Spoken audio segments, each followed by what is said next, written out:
Assalamualaikum warahmatullahi wabarakatuh. Perkenalkan, nama saya adalah Kusma Wardani, NIM 25117640029. Di sini saya akan menjelaskan tugas ilmu negara. Pada bab 1, pertama-tama kalau akan membicarakan sesuatu ilmu, haruslah mengetahui terlebih dahulu objeknya, luas lapangan pembicaranya. Yang demikian ini supaya dapat memusatkan perhatian pada objek tersebut. Dalam buku ini yang akan dibicarakan adalah ilmu negara. Ilmu negara ialah ilmu yang menyelidiki atau membicarakan negara. Ini telah nyata ditunjukkan sendiri oleh namanya. Tetapi sebetulnya ilmu yang membicarakan negara bukanlah hanya ilmu negara saja. Oleh karena itu, di samping ilmu negara, masih ada ilmu-ilmu lainnya yang juga membicarakan negara. Dan berhubung ilmu itu bukanlah pengetahuan biasa, tetapi adalah pengetahuan yang mempunyai sifat-sifat teratur, sistematik, maka penentuan objek pembicaraannya itu adalah merupakan suatu keharusan. Hal ini dimaksudkan agar dapat mengetahui sampai di mana ilmu negara tersebut dan tidak melampaui lapangan pembicaraan ilmu pengetahuan lainnya. Adapun sistematik pembicaraan daripada buku ini adalah sebagai berikut. 1. Objek ilmu negara. Di sini yang dibicarakan adalah luas pada pembicaraan ilmu negara. Tegasnya 1. Objek ilmu negara. Di sini yang dibicarakan adalah luas kafida pembicaraan ilmu negara. Tegas via apakah yang menjadi objek pembicaraannya. 2. Asal mula negara.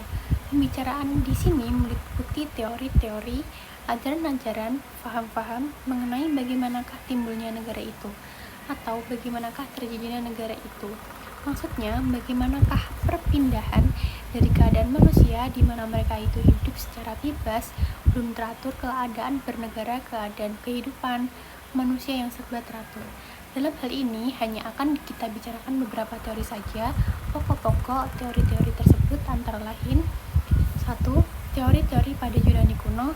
Dari zaman Yunani kuno antara lain dikemukakan Socrates, Plato, dan Aristoteles, Epicurus, dan Zeno. Dan yang kedua, sedangkan dari zaman Romawi kuno, sarjananya tidak banyak antara lain Polybius, Cicero, Seneca. Dan yang ketiga, zaman pertengahan. Zaman abad pertengahan ini umurnya agak panjang, yaitu dimulai dari abad ke-5 sampai abad ke-15. Zaman ini berbarengan dengan timbul dan berkembangnya agama Kristen. Maka sudah barang tentu kalau pada zaman ini perkembangan ilmu pengetahuan sedikit banyak berpengaruh oleh ajaran-ajaran agama, sehingga menimbulkan paham teokratis. Ajaran zaman pertengahan ini berkembang dalam dua periode. Dan yang pertama, zaman abad pertengahan sebelum perang salib, dari abad ke-5 sampai abad ke-12. Ajaran-ajaran yang timbul pada zaman ini bersifat teokratis mutlak. Artinya berdasarkan ajaran itu kepada kekuasaan serta keagungan Tuhan. Dalam zaman ini, ajaran-ajaran yang ada sebagian besar diciptakan oleh Augustinus, Thomas Aquinas. Yang kedua ada zaman abad pertengahan sesuai perang salib, dari abad ke-12 sampai abad ke-15. Ajaran-ajaran yang timbul pada zaman ini sudah agak bersifat kritis, jadi lalu menjadi teokratis kritis. Ini disebabkan karena masuknya pengaruh dari ajaran Yunani kuno, terutama ajaran Aristoteles pada waktu terjadinya perang salib. Ajaran dari zaman ini diwakili oleh ajaran dari Marcellus Van Padua. Jadi dengan demikian perang salib yang memisahkan antara kedua periode tersebut. Dan yang keempat ada zaman Renaissance. Ini kira-kira pada abad ke-16. Pada zaman ini terjadi perubahan-perubahan besar dengan ilmu pengetahuan, terutama dalam ilmu kenegaraan. Hal ini terjadi karena timbulnya paham-paham baru yang mampu memengaruhi keadaan di banyak negara.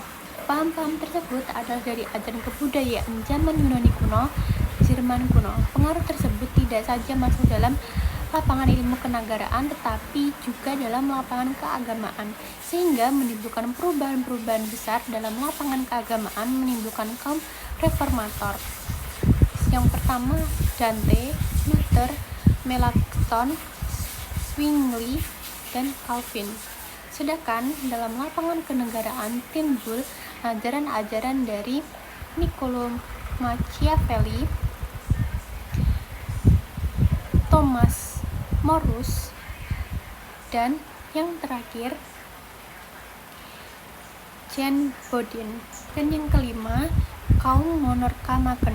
Tokoh-tokohnya Hutman, Brutus, Buchmann, Mariana, Bellarmine, Suarez, Milton, dan yang terpenting Althusius, yang ajarannya akan kita bicarakan sebagai wakil daripada kaum Monorkamaken ini. Dan yang ke-6, zaman berkembangnya teori hukum alam. Ini terjadi pada abad ke-17 dan abad ke-18. Teori hukum alam ini sesungguhnya memang mengalami perkembangan dalam 2 abad, yang dalam masing-masing abad ini meskipun materi ajaran yang sama, tetapi fungsinya berbeda. Perbedaan tersebut ialah bahwa ajaran hukum alam abad ke-17 berfungsi menerangkan, sedangkan ajaran hukum alam abad ke-18 berfungsi menilai. Adapun tokoh-tokoh ajaran adalah. Dan yang kedua, teori hukum alam abad ke-18. Frederick yang Agung, Montesquieu, Jean-Jacques Rousseau, Imam Manuel Kant, dan yang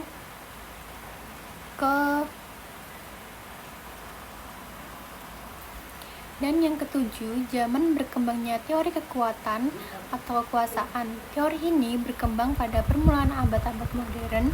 Adapun tokoh-tokoh sarjananya adalah Oppenheimer, Haji Laski, dan yang ketiga Karl Marx. Dan yang kedelapan ada teori positifisme.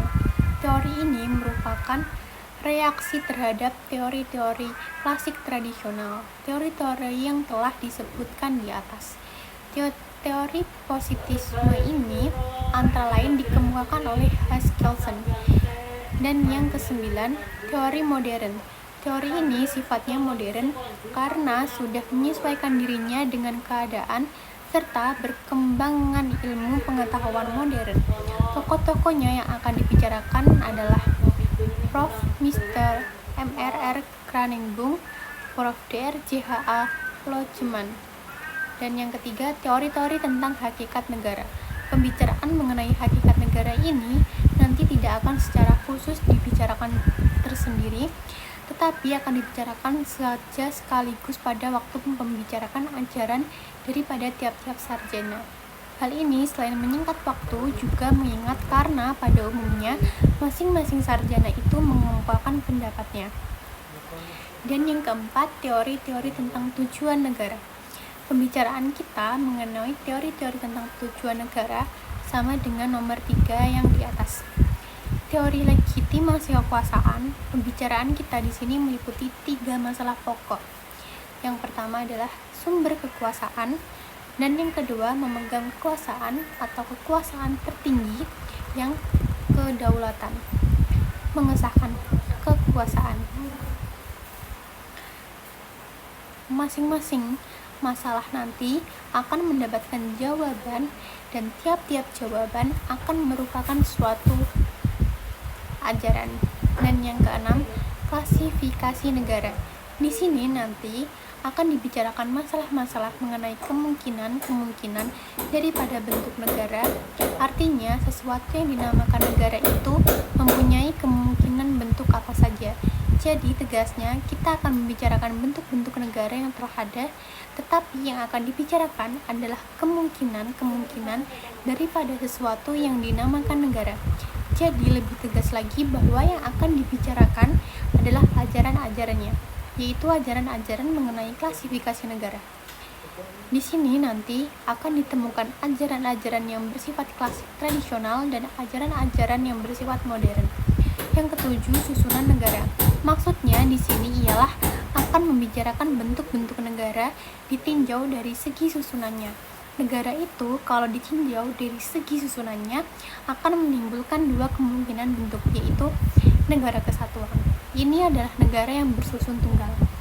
Dan yang kedua, negara federasi adalah negara yang bersusunan jamak. Kedelapan, ada negara demokrasi modern. Di sini nanti akan dibicarakan perkembangannya, yaitu melalui dari demokrasi langsung atau demokrasi kuno yang mulai timbul dan berkembang sejak zaman Yunani kuno sampai pada perkembangannya mencapai demokrasi tidak langsung, demokrasi modern, demokrasi perwakilan. Ini terjadi sekitar abad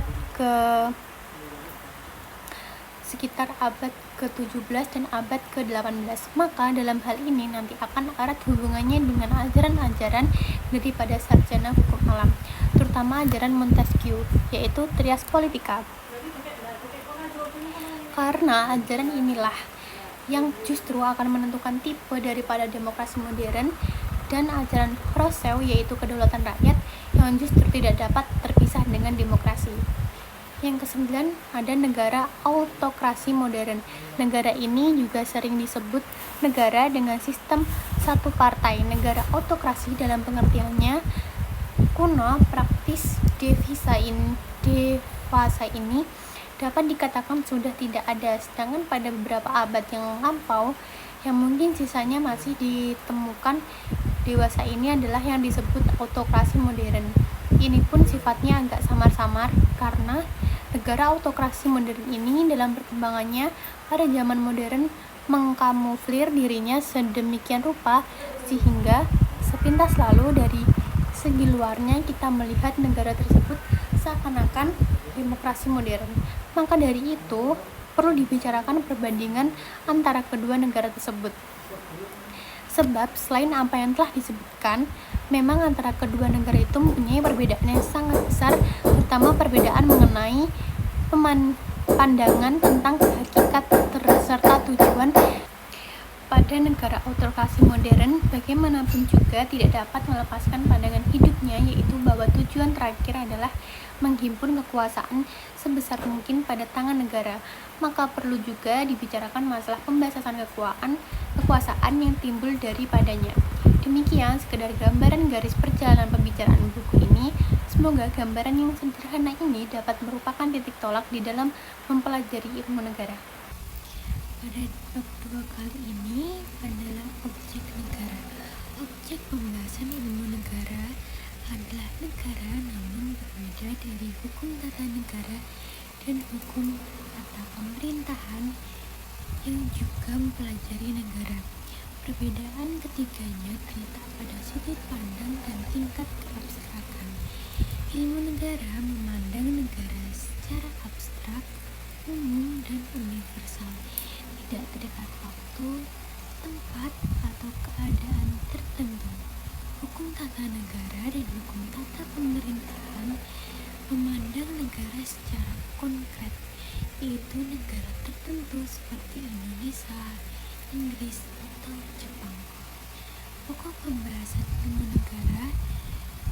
negara membahas 3 hal utama. Yang pertama, asal mula negara.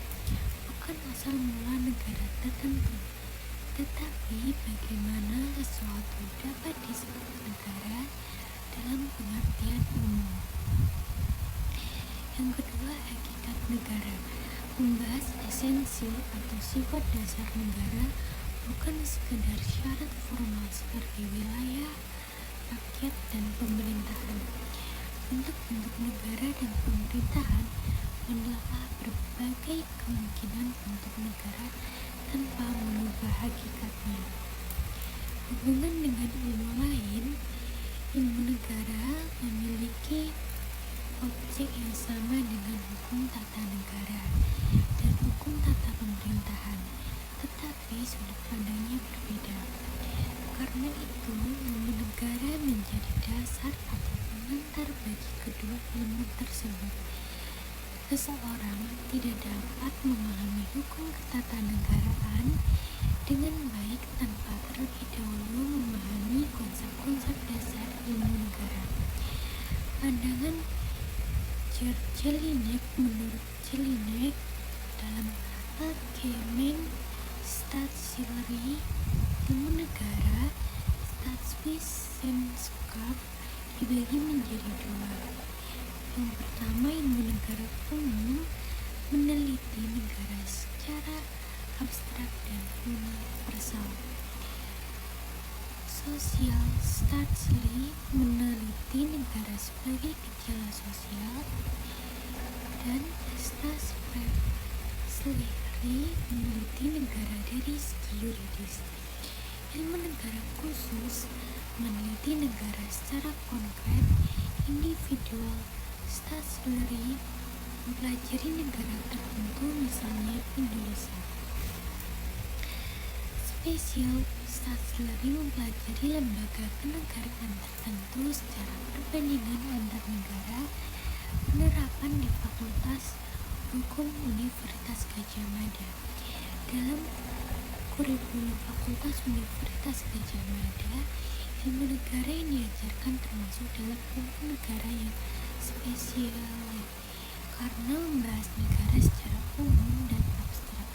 Sementara hukum tata negara dan hukum tata pemerintahan termasuk dalam ilmu negara yang individual karena membahas negara tertentu seperti Indonesia. Kesimpulan dari bab 2 kali ini, objek ilmu negara adalah negara dalam pengertian abstrak, umum, dan universal. Ilmu ini menjadi landasan teoritis bagi studi hukum kenegaraan yang bersifat konkret dan berperan penting dalam memahami asal mula, hakikat, serta bentuk-bentuk negara secara ilmiah dan filosofis. Sekarang saya akan menjelaskan bab 3. Bab ini membahas berbagai teori klasik dan modern yang mencoba menjelaskan bagaimana atau mengapa negara dapat terbentuk, bukan terbentuknya negara tertentu, melainkan terbentuknya negara dalam pengertian umum atau abstrak.